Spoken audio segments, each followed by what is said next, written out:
এবারের নির্বাচনে আমার জানা মতে সিনিয়র গুণী অভিনেতা আলমগীর, ওমর সানী ও অমিত হাসান প্যানেলকে সমর্থন জানিয়েছেন।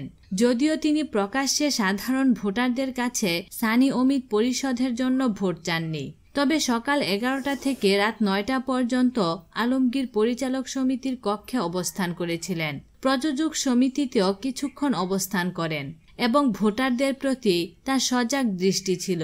তাই একাধিকবার পরিচালক সমিতির কক্ষ থেকে বের হয়ে খোঁজখবর রেখেছেন। গত 13ই মে হঠাৎ আলমগীর ফুল নিয়ে নবনির্বাচিত শিল্পী সমিতিকে শুভেচ্ছা জানাতে শিল্পী সমিতিতে যান। সমিতিতে কিছুক্ষণ অবস্থান করার পর সাধারণ সম্পাদক জায়েদ খানকে উদ্দেশ্য করে বলেন, তোমাদের এসি ভালোভাবে ঠান্ডা হয় না। এই বলে পকেট থেকে টাকা বের করে একটি নতুন এসি ক্রয় করার জন্য সাধারণ সম্পাদককে অনুরোধ জানান।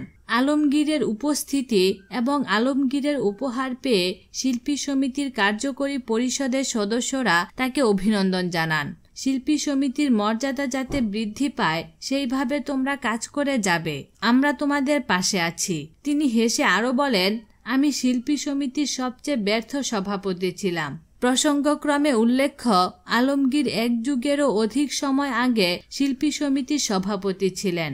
বিনোদন জগতের নিত্য নতুন খবরাখবর জানতে আমাদের চ্যানেলটিতে সাবস্ক্রাইব করার জন্য আপনাকে আন্তরিক ধন্যবাদ।